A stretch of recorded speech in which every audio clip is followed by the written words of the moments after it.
Good morning, friends. So today is Friday morning and I should be at school, but our area here where I'm from had a crazy thunderstorm that started like around the end of the school day, which was around 4. And this is the damage that it caused throughout the whole region. It's not just the city. Right now we are stuck because the water, as you can see, hasn't receded yet, and it is pretty bad. I hope some of my neighbors look good, but then some of them look like maybe water might have gone in. I don't know, which is really sad. This area is known to do that. We have an issue with drainage, and a few years ago when we were still living in the other house, this happened to us twice. Luckily our house never flooded, but I had a message from a student this morning who was telling me that she didn't know if she was going to be able to make it to school next week because her house flooded and they had to go upstairs. And so that is super sad. A lot of people's homes were flooded. Cars were left in the expressway. There's a bunch of videos of people posting that their cars were flooded in the expressway, and there's a video of a lady who was rescued by a semi truck because she was on top of her car already. So it got really bad, and as you can see, we're surrounded here by water. We're hoping that it starts to recede. There is a drainage, what's the word, the floodway right next to our house, and as we passed by it yesterday and it wasn't even filled, so that tells us that the water isn't really flowing that way yet. And so I think what they do is they open it by sections, and so the water isn't draining in many of these neighborhoods. Like I said, in previous years when we lived in the other neighborhood, the other house, we were flooded in for 3 days, I believe, one time, and we couldn't leave because our cars would get stuck in this type of flooding. Luckily, like I said, our house is good, but we built it high for that reason. We learned our lesson from our previous home that we always need to be building. Not lesson, because we at that point my husband also had built that one up too, but we went a little bit higher this time as well. And thankfully, we're not close to flooding yet. But if it would have continued maybe for another day, we might have. At this point, our house that we're building, that's another issue and concern that we had.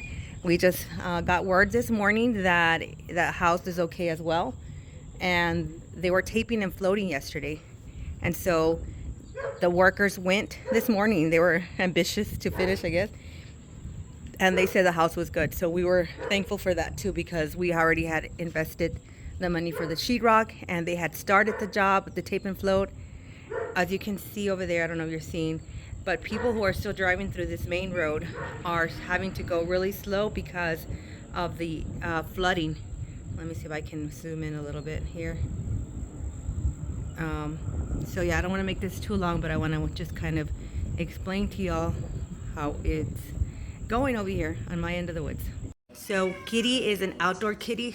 She never likes coming inside, and this morning she ran inside. She's safe and she's going around the house, but we let her in because she's been meowing a lot, and she's going into her room. Kitty, come on. Bingley is kind of upset right now because Kitty was inside, so we had to let him out. But we're just here kind of trapped for the moment. Let me show you the backyard. So this is our backyard. It's a lake out here, guys. We have a lake in our backyard. Yeah, it's really bad. Our storage, or our little storage building that we have over there, was also very close to getting flooded. But Bingley is super hyper. He has all this energy and that he's been holding back with all the water. He doesn't know how to react. Oh my goodness, he's acting up. Oh my goodness. Oh, scorpion.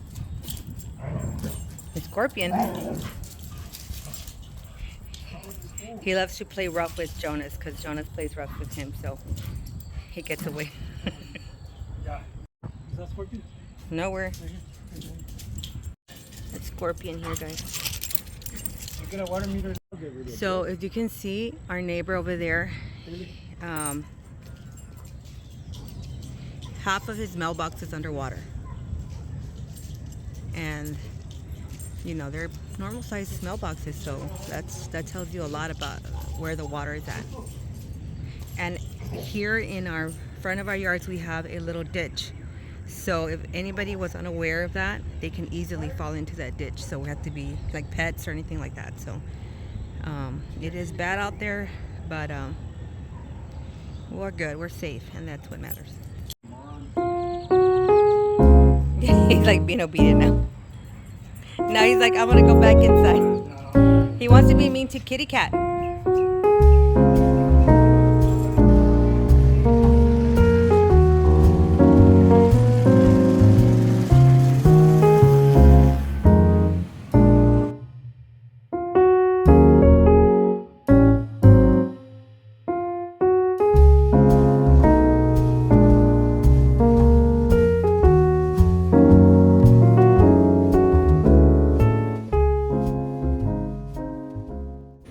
Okay guys, it is almost 10 minutes till 6 p.m. and we're gonna head out into town because we're not gonna be here all day. So there's a lot of trucks going down this way, and this is the truck, Jonas's truck, so we're gonna go ahead and go in the truck and just kind of stick in the middle. Based on what we're seeing, the trucks are able to pass fine. So yeah, look at Luna. Yeah, that's Luna. Aw, Luna. This is Luna. She's a neighbor's dog. And there is a ditch that goes down in all the properties. And we saw her coming this way and we're like, oh no, she's gonna go through the ditch. And so I stopped recording, and she went through. As soon as she got to the ditch, she started to swim and then made her way to the road and got here to say hi. We're like, Luna. She's crazy, but she did really well swimming through that ditch. Okay, here we go. Oh my goodness.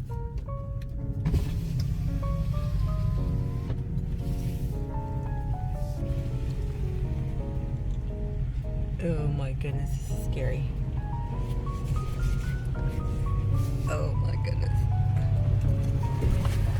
Oh, don't get too close to the ditch.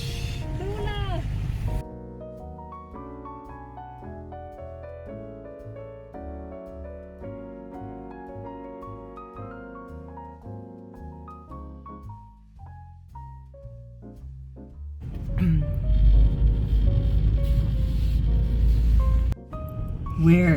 She's right here. Mom! Oh. Luna! Oh my goodness. Luna!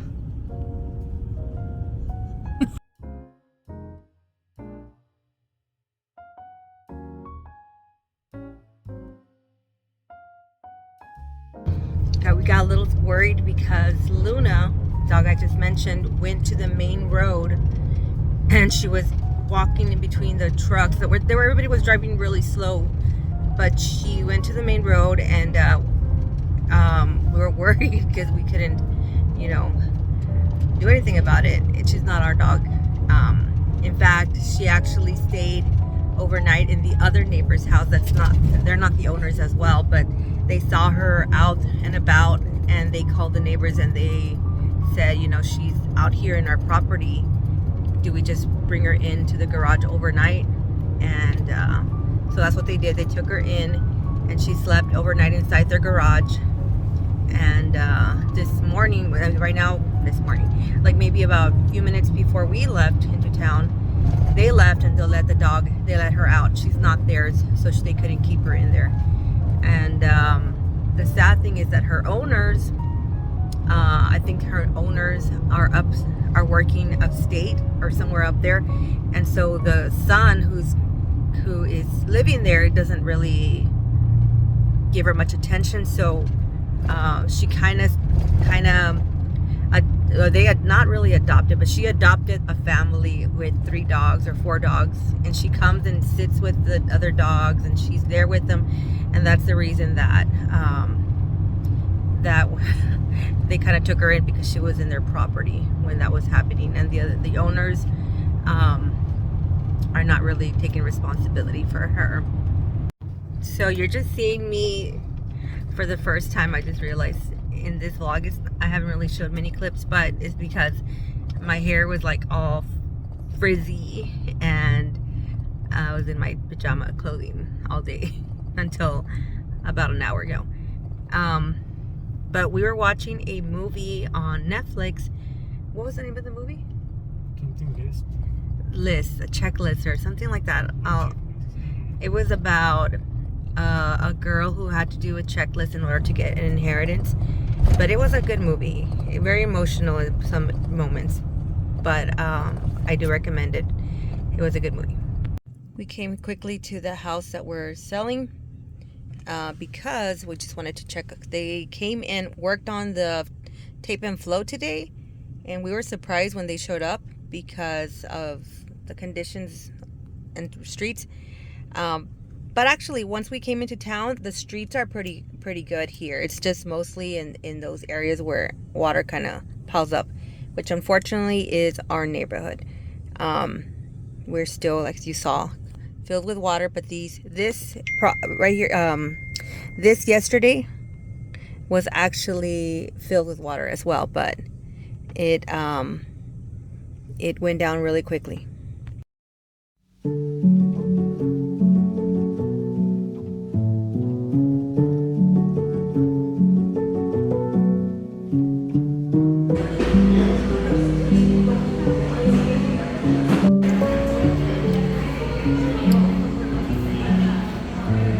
Came on a hot date here with Jonas. Look at that. Huh? That's good.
Hey guys, so I just came back from Dollar Tree and I wanted to share what I got with you. It's nothing special, it's only a few things, but I was at Dollar Tree and I saw these lanterns and I thought they would go great with a pedestal. It's a pedestal iron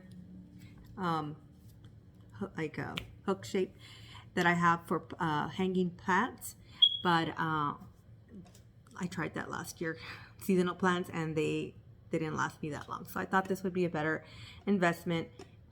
You know, hang these up. I'm thinking I might have to zip tie them onto the hook so that they stay more secure, but they do require a battery, which is kind of odd because they are solar. It says 1 AA that's included. The battery is included, but I thought that was weird, but that's okay. Anyways, so these cookbooks I was kind of actually very surprised with because they're actually hardcover cookbooks. This one's titled Eat, Drink, and Be Murray. I guess Murray. And this is by Andy Murray. I don't know who that is, but it's featuring dozens of delicious family recipes. So a lot of the times when I do buy recipes, I do like recipes because more for a decor purpose, but I mean, it's always good to go in there and see maybe if there's any recipe that you can include. Now, they seem like simple enough recipes. It has to do more with the family and a little history about the family. I don't know who they are, like I said, but I just thought it would be nice to, in the book, you know, in my little shelf that I have there. Now this one I was a little bit more impressed. It's a little bit of a bigger book. And I like the colorful book bind. This one is titled Eat the World, a Cookbook by Eden Bernath. Okay, who this guy is, again, I don't know who he is, but I looked inside it and it has beautiful pictures of the foods that you can make with his recipe. I mean, with his recipes here. Now, will I probably be making a lot of these? Maybe not. But, you know, this right here has got me a little curious. It's called a Kurdish Shambarak. Oh, look, it's pizza with spicy Italian crumble. That looks super good here. And some dessert. So this book really, I thought it, for $1.25, it was a good deal. Okay, and one more. The next one is Come On Over. And this is by Elizabeth Highscale, or I don't know.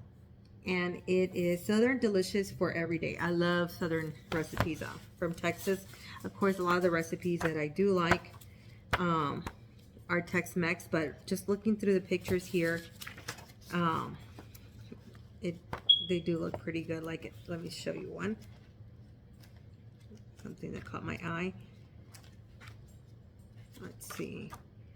Well, just the roasted chicken. I mean, obviously I can probably get this online, but just having this book available here at home would be a nice addition to my cookbook collection. And if you were to lay them down on a bookshelf, like for example, on a counter, this would look really nice. All the colors coming through. Okay, so the next things are just random things. They're only like 4 more things, but these are my go-to items that I purchase all the time at Dollar Tree. This right here is the Lysol disinfectant.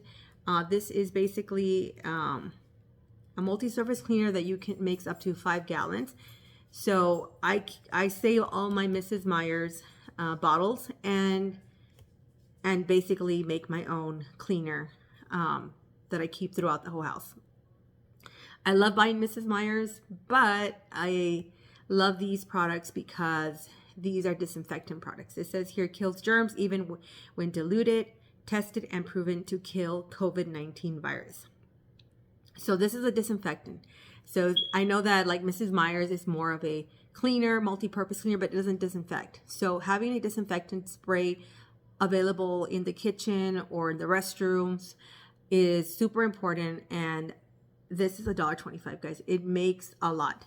So when I make a bottle of, for example, when I save my Mrs. Meyer's bottles, I'll go ahead and just add like a little bit of it and then dilute it with water.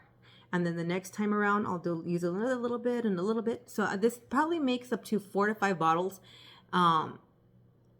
once you use the whole thing. And what I was trying to say is that it's going to save you a lot of money by buying this instead of buying like a disinfectant from, especially the Lysol brand. These smell great. Back then, they used to have many different scents. This one has been one of my favorites, the lemon scent. But in years before, they used to have like a pink hibiscus scent that I love. I still have a bottle left here, but they don't bring those back anymore, at least in my Dollar Tree. So they only have the lemon one available now. But this one, again, is a great scented cleaner. It smells really good, like for a kitchen and bathroom. And so I buy this all the time. I've been buying it for years. I think I've probably, if you've seen my videos for years, you know. Okay, so at Dollar Tree, I don't always buy Fabuloso unless I find the bottle that is this size. This is a 122 fluid ounce bottle.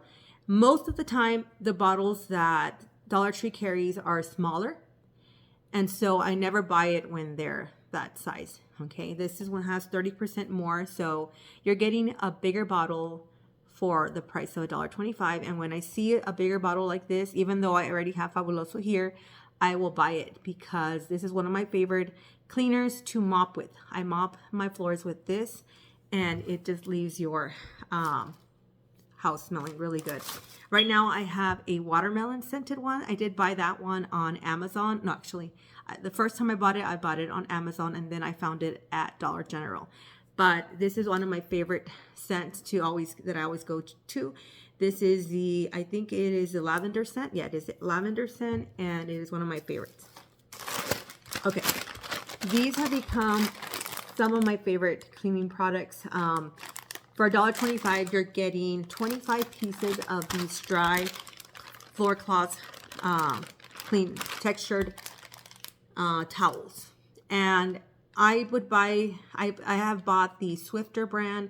I have a Swifter. These fit perfectly for the Swifter.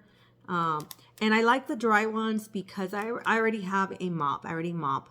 I have a spray mop, and I actually have a cedar mop, which I use for mopping.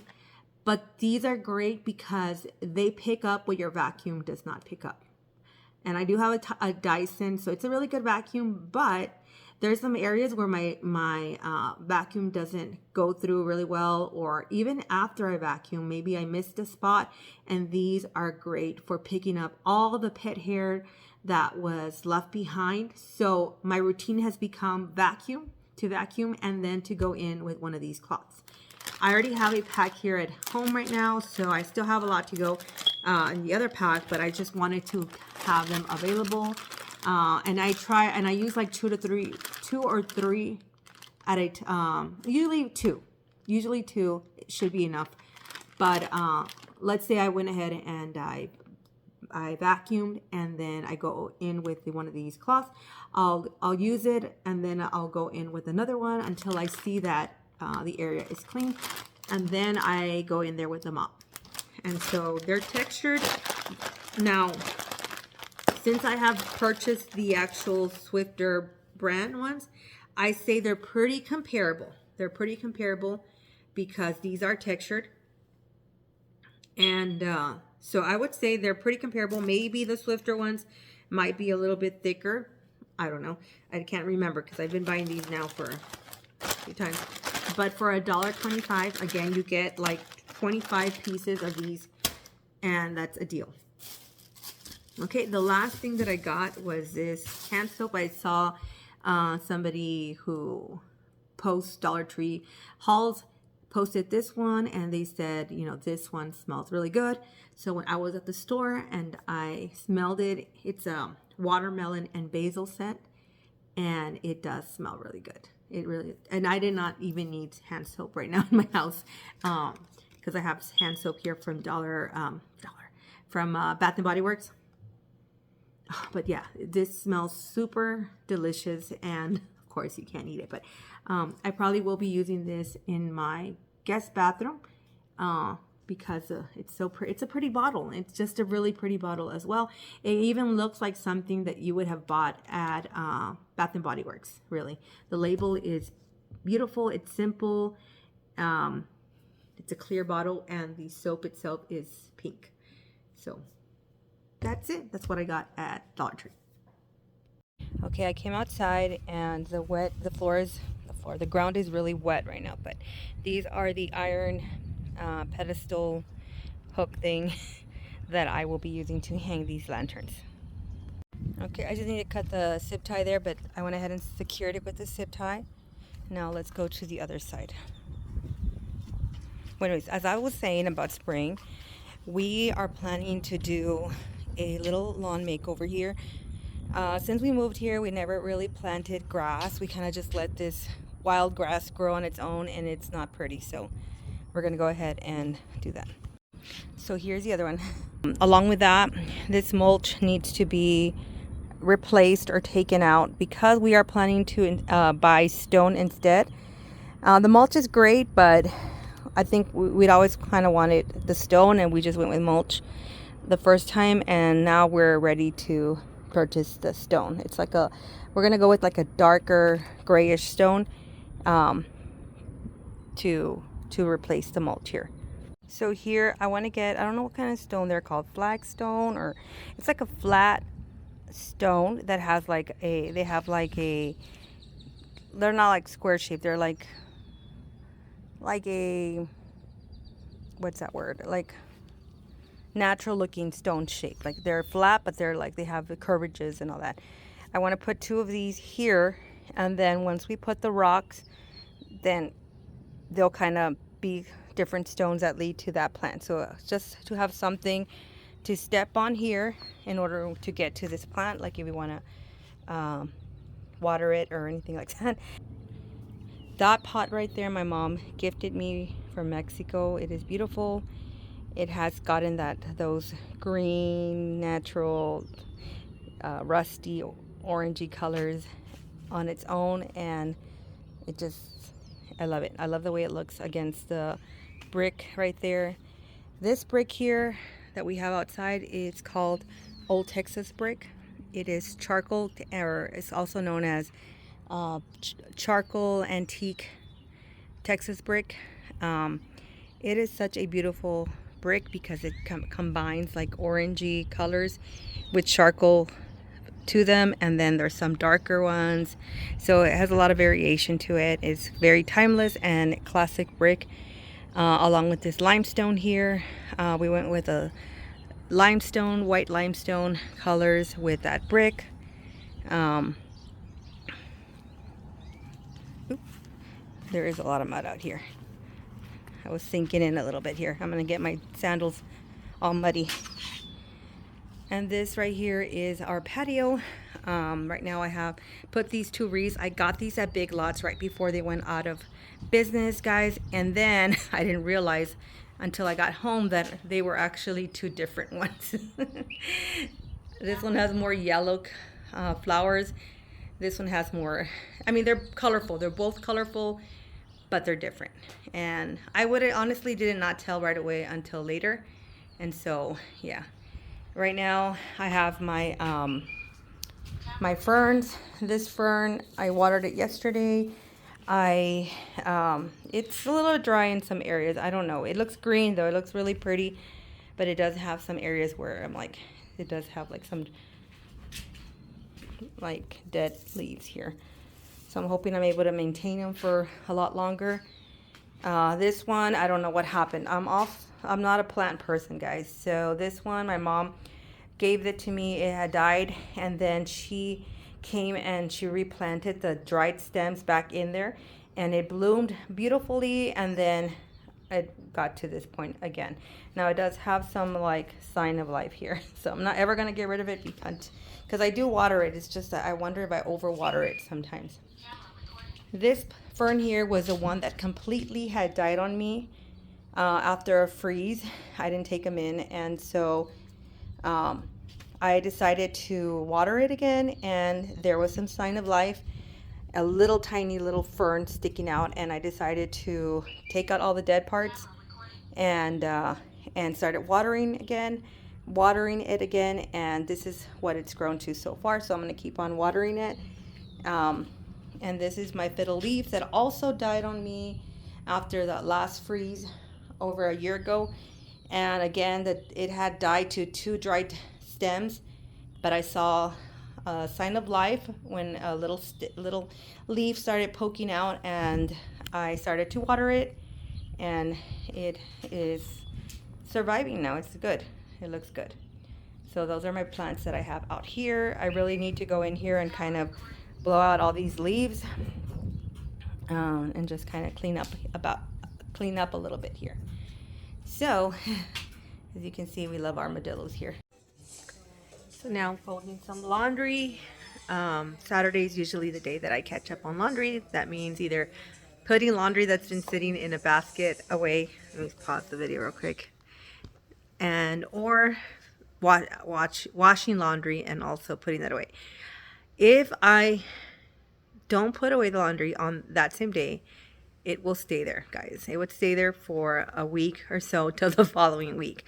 So my goal is to try to, whatever I'm washing right now, is to put it away. So I brought the basket to the living room. I put a video, and then I start separating them based on how I'm going to put them away. So I have a system here. Let me show you. These are jeans and pants that I'm going to either hang, put them in the closet. These are shirts that I keep in my closet also that I hang. You guys, take a look at that. This is what I mean that it picks up so much hair. I just vacuumed all the areas, even went under there. And look, it got that big, giant ball of hair. So this basically picks up what your vacuum misses. And like I said, I usually use about 2. So I'll start off with 1, and of course the first one always has a lot more hair than the second one, but you'll know that when it's clean because you'll start picking up less hair. And here it is, guys. This is what it looks like with all the hair that belongs to this doggy here. But it really helps keep my house clean. I do this about once a week, and they work very, very well. They attract all his hair, and it stays on there, so you can move around the Swifter to other areas, and the hair will stay on that cloth from Dollar Tree. It's called the Scrub Buddies. It's not a Swifter brand, as I mentioned. But yeah, look at this. Is all the hair that I had already vacuumed. It's a lot of it, guys. And this is what I picked up after I vacuumed. So yeah. Okay, guys, this is the second one. I don't know if you noticed. It's still a lot of hair, but it's definitely not as much as that first one. And I believe this, everything looks pretty good now. So I'm going to go ahead and throw this out and then probably mop next.